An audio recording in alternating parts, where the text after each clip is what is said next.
See you back here at 6. From ABC, this is World News Tonight with Peter Jennings. Good evening. In the last 24 hours of war, the Iraqis say that one of the Allied prisoners of war has been killed during an Allied bombing raid on a government building in Baghdad. The oil slick in the Persian Gulf is spreading out and still moving south towards Saudi Arabia. And more Iraqi aircraft have left the battle altogether and taken off for Iran, which is the subject with which we begin. First at the Pentagon, ABC's Bob Zelnick.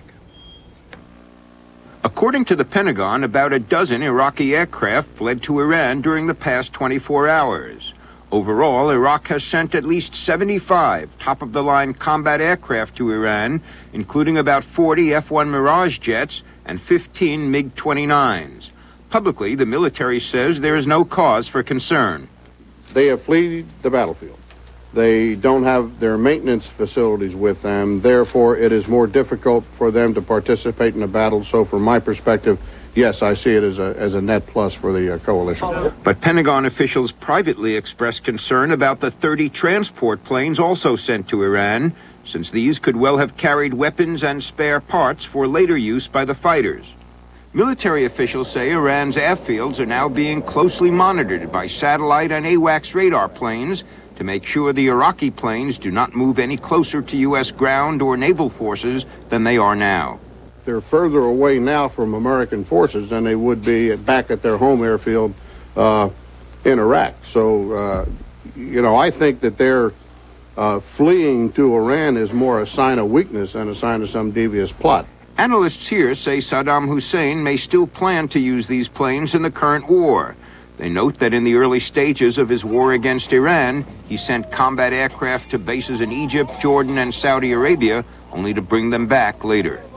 Because U.S. combat priorities are mainly in the Kuwait theater to the south, no special effort has been made to intercept the fleeing jets. But officials say if they can be caught while still over Iraqi territory, U.S. aircraft will try to shoot them down. Bob Zelnick, ABC News at the Pentagon. The flight of Iraqi aircraft to Iran is turning out to be one of the more intriguing mysteries of the war so far. A short while ago, we talked to ABC's Pierre Salinger and John McWethy. Pierre Salinger in London, do your sources tell you there was a deal between Iran and Iraq even before the war began?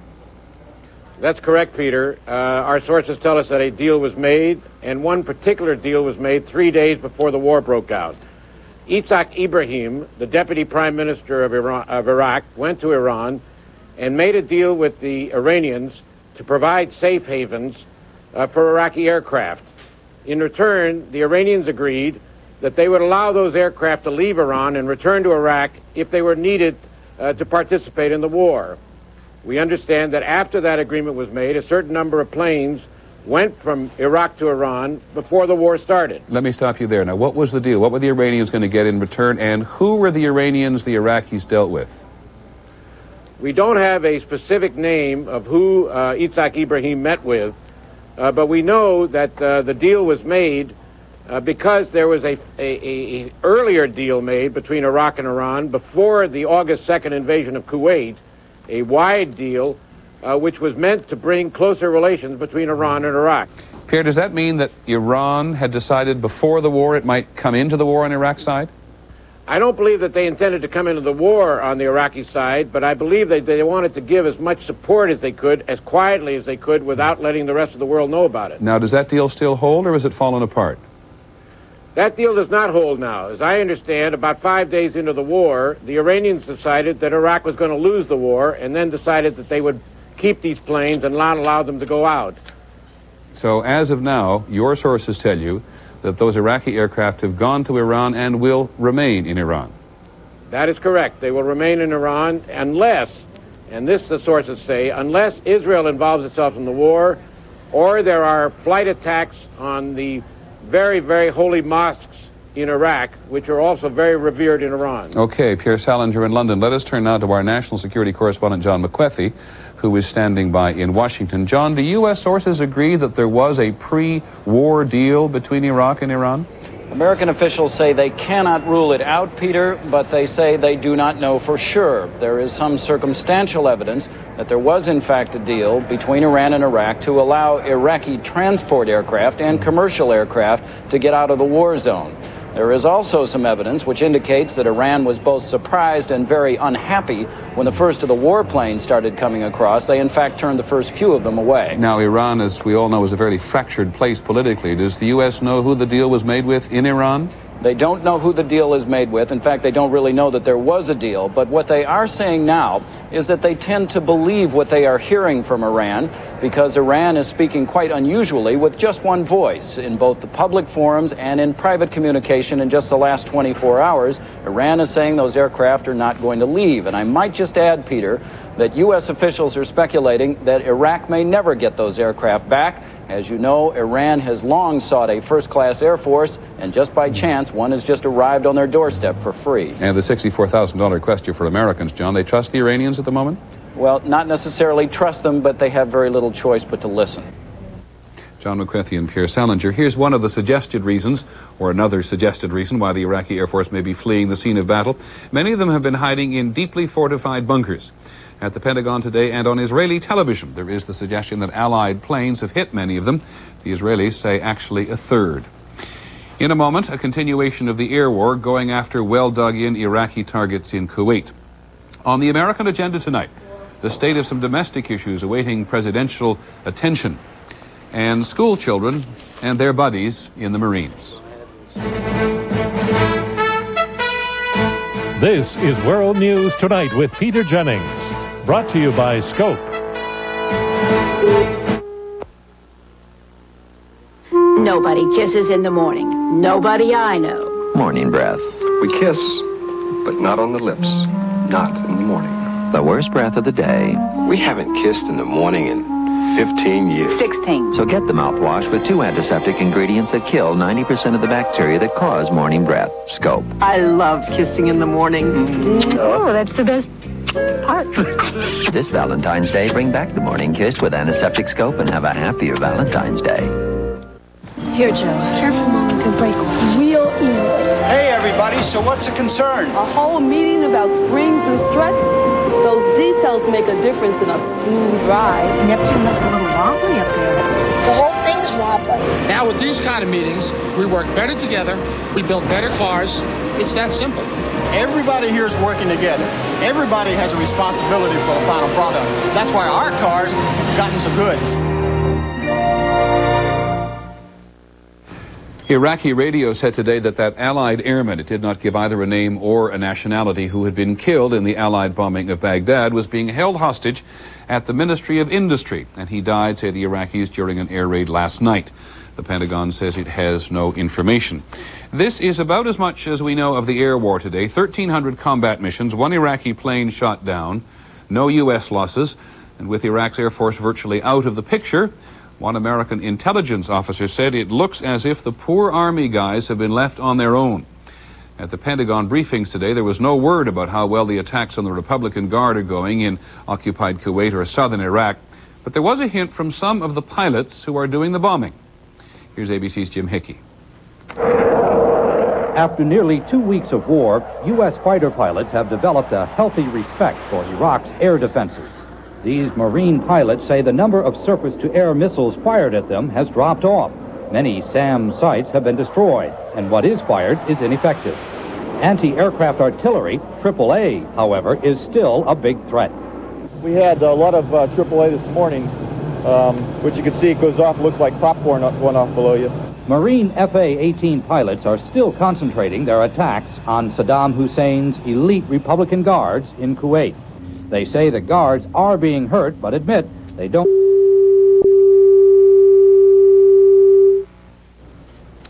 Well, that's a puzzlement. That was Jim Hickey's report coming in from Saudi Arabia. From time to time, we have a technical difficulty there.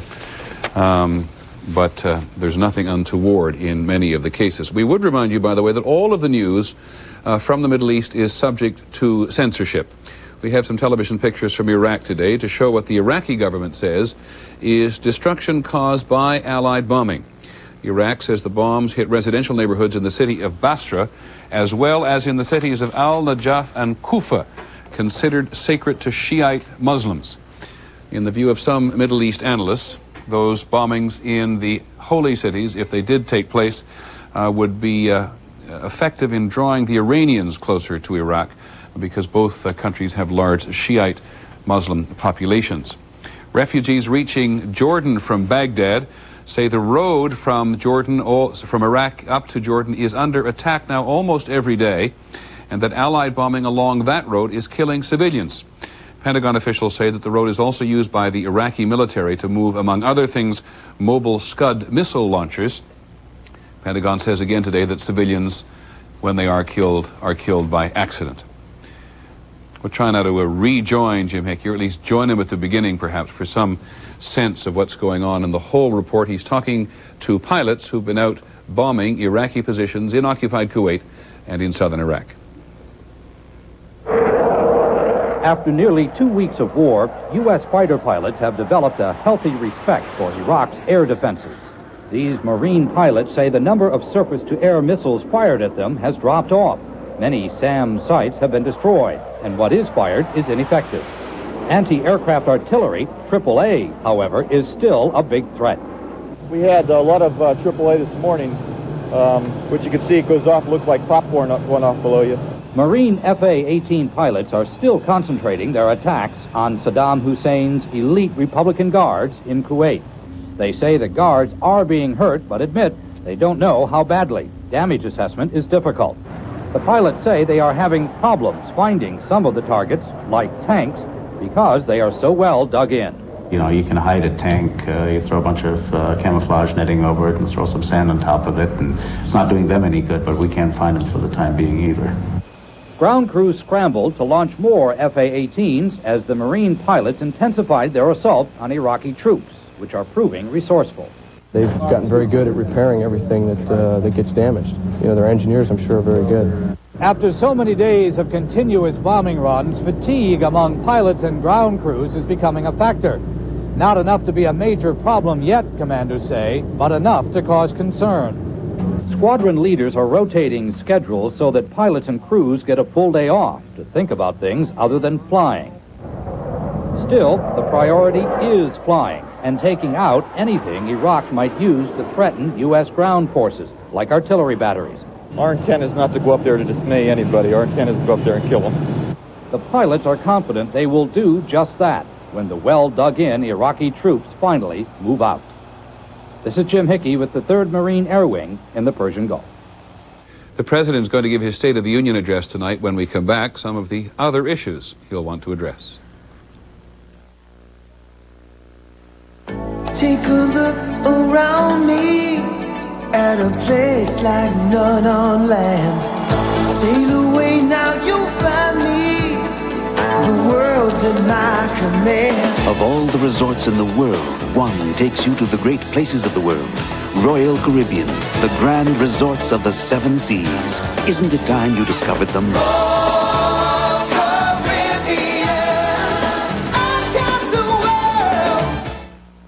Eating the right foods can fill you with painful gas. That's why you may need Gas-X for fast gas pain relief. Relief antacids can't give you. So eat right and feel right with Gas-X. Ford profiles in quality, vision. The quality of the glass that goes into our cars is so important, we make it ourselves. No other car company in the world does that. Ford glass has to pass over 110 quality inspections. Our people check it, our lasers check it, our robots check it. Our glass is so good, it not only goes into our cars, many other automakers put it in their cars. Our goal is to build the highest quality cars and trucks in the world. At Ford Motor Company, quality is job one. Flu outbreak in 29 states. And it's spreading fast. What can you do? Doctors recommend Theraflu, hot liquid medicine that works fast. Theraflu, strong therapy for flu symptoms. When President Bush gives his State of the Union address tonight, there'll be a lot about the war, but there are other problems which Mr. Bush will have to address. Some of them we normally deal with on the American agenda, which has been crowded out for the last 2 weeks by the war. Education, poverty, the environment. We have asked our agenda reporters for brief status reports. What's been going on in their area since the President reported on the State of the Union a year ago. First on the environment, Ned Potter. The nation is at war in large part over oil. The Energy Department says we are so addicted to it that we have to import 40% of what we use. 2 years ago, President Bush called for a national energy strategy which would help ease that need. But the president's plan is still unfinished because of bitter White House debate over what should be in it. The Energy Department says the plan will be worthless unless it promotes energy conservation, for instance by making cars more efficient or gas more expensive. But that would mean regulation or higher taxes, and the president's top advisors oppose both. They want to increase energy production here in the U.S. by allowing drilling in Alaska's Arctic National Wildlife Refuge or easing the regulations for nuclear power plants. Steps like that will not ease the country's growing demand for oil. A plan that did would demand tough political choices, especially tough in the midst of a recession and a war. Ned Potter, ABC News, New York. On health care, a reminder that Americans spend about $600 billion a year on it, nearly 12% of the gross national product. George Strait is our health and medical correspondent. A $200 million program to attack the continuing crisis in infant mortality is one of the few domestic initiatives in the administration's budget this year. The U.S. has the worst infant mortality rate in the industrialized world. Each year, 40,000 babies die before their first birthdays. But other programs will suffer. For instance, while the AIDS epidemic is expanding, money to fight it will not keep up with inflation. The fact is that there is another side of America's agenda that has got to be addressed in the 1990s, and I'm hoping that the president will provide some leadership on that. Last year in his State of the Union, the president addressed what many believe is the nation's #1 domestic problem. He said he was committed to bringing down the staggering cost of health care and assuring access to all who need it. He ordered a review of all the ideas on how to tackle this problem. That review has not been completed. A year later, health care costs continue to skyrocket, and there are 40 million Americans who cannot get care because they have little or no health insurance. But the political pressure to address these issues has all but disappeared. George Strait, ABC News, Washington. On issues involving the health and security of American families, very little news is expected from the president. Here's agenda reporter Carol Simpson. National family welfare experts agree on what should be the #1 family issue on President Bush's domestic agenda, parental leave. Last year, Congress passed legislation guaranteeing employees 10 weeks of job-protected unpaid leave for the birth or adoption of a child or time off to care for a seriously ill relative. But President Bush vetoed it on the grounds it would cost private businesses too much. The same bill already reintroduced is likely to meet the same fate. The Bush administration is expected to have little to say to the nearly 32 million poor Americans. Their problems, hunger, homelessness, crime, and disease, are getting worse, especially in the cities. But the administration is expected to offer only modest programs to help the poor. Some more money to fight hunger among women and their infants, some for low-income housing. But any hope for major new initiatives to help poor families is virtually nil. Carol Simpson, ABC News, Washington. In his last State of the Union address, the president called education the investment that means the most for American children. Here's our education reporter, Bill Blakemore. Every visitor, The man who said he would become the education president has not done it yet. New surveys show American kids overall performing no better than 20 years ago. The national dropout rate is still 30%. Most inner-city schools remain alienating environments. Educators have discovered techniques which engage kids and make them eager to learn, but many schools do not even try to use them. Many preschoolers don't get the health care and stimulation they need to be ready to learn. The Head Start program, for example, still reaches only about half of those eligible. The Bush administration is pushing the idea of giving parents a choice among schools, hoping schools would improve themselves since they would be competing for students. But the idea has not been widely tested. In the fall of 1989, the president and governors established 6 education goals for the year 2000. But a year and a half later, few states have plans to reach them. It has not even been decided what tests we should use to measure any progress towards those goals. Bill Blakemore, ABC News. In a moment, we'll report on money. The fund that insures bank deposits could run out of money in a year. Hi. Was I scared? Well, what'd the doctor say? He said my hemorrhoids aren't that serious. Yeah? That I don't need surgery. That's great. He said to eat right and exercise, and for flare-ups, use Preparation H. It's terrific. Yeah. Thousands of doctors distribute this care guide. It advises a fiber-rich diet, exercise, and to help relieve hemorrhoidal symptoms, try Preparation H. I feel so much better. You think you feel better? Preparation H in ointment and suppositories. You know, you get so much more out of cold mornings when you've got energy. That's why I eat grape nuts. And I found a great new way to make it hot.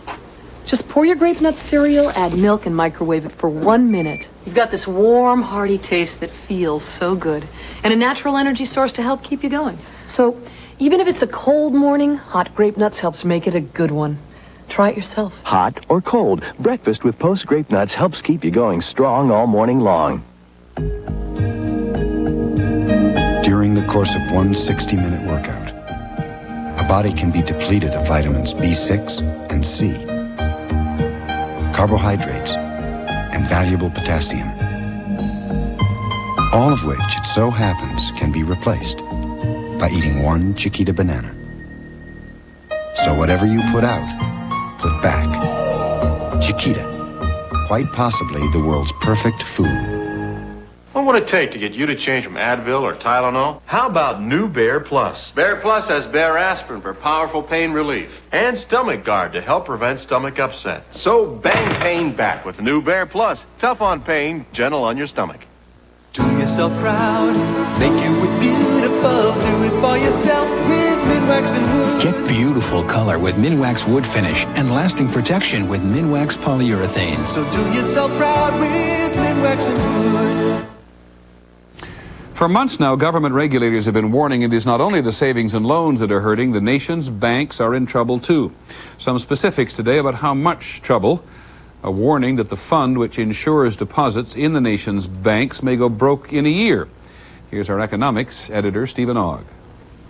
More banks than expected are failing because of the deepening economic downturn. And unless the Federal Deposit Insurance Corporation gets more money by the end of the year, it will not be able to pay off depositors who have their money in banks that are shut down. The fund has always received all of its money from the nation's banks. But now the Congressional Budget Office says even if there are big increases in the insurance fees banks pay, the fund may have to borrow from the U.S. Treasury for the first time. And that could mean over the next few years, $11 billion of taxpayer money and maybe more. Should the recession prove to be quite severe, we suggest the borrowing might have to go up as high as around $40 billion. Senate Banking Committee Chairman Donald Regal says he thinks the FDIC will have to borrow even more than that because government estimates have always been on the low side. My guess would be that bank balance sheets are a lot weaker than they look today. The Congressional Budget Office director told the committee that the FDIC eventually would recover, and if the cost is no greater than $11 billion, it could be repaid within 5 years. Just how to refinance the FDIC is one problem the Bush administration will address in the next few days when it issues recommendations on how to reform the nation's banking system, what could become the biggest bank overhaul since the Great Depression. Stephen Ogg, ABC News, Washington. On Wall Street today, the Dow Jones Industrials gained a little over 8 points to close at 2662, and the trading was moderate. One other note from overseas, two of South Africa's most powerful black leaders met today for the first time in 29 years. Nelson Mandela, there on the left, the leader of the African National Congress, sat down with his leading rival, the Zulu chief Gacha Buthelezi. Both called on their followers to stop the bitter fighting between them in the black townships. We'll have more news in just a moment.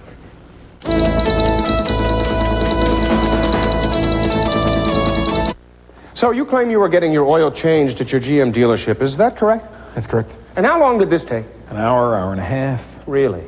And isn't it true that the GM dealership in question is a Mr. Goodwrench Quick Lube Plus dealer?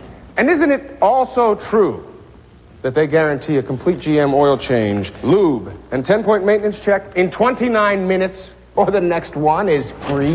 Your GM dealer is serious about putting service back in the service department, so try Mr. Goodwrench Quick Lube Plus for a change.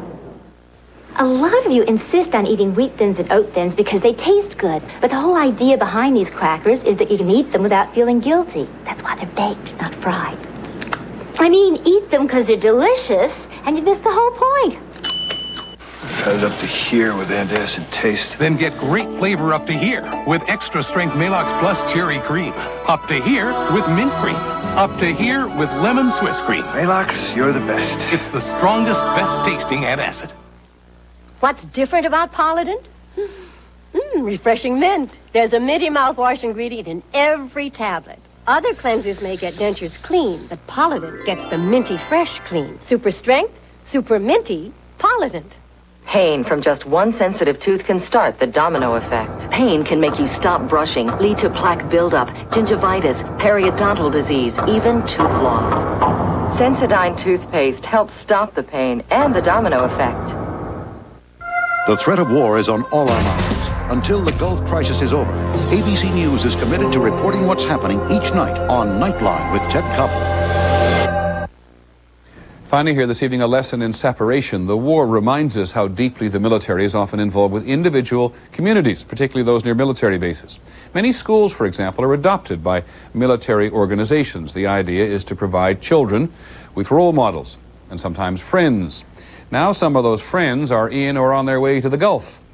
ABC's Bill Greenwood is in Arlington, Virginia. Marines assigned to the headquarters battalion across from the Pentagon have a lot on their minds these days. As the executive officer, Lieutenant Colonel Chris Johnson worries about 3,000 personnel and a third grader named Mark. It's got a river. Snake. Colonel Johnson is one of 30 Marines who tutor students at this elementary school in Arlington, Virginia. They call each other Marine buddies. He helps me work, do my math. What do you use sonar for?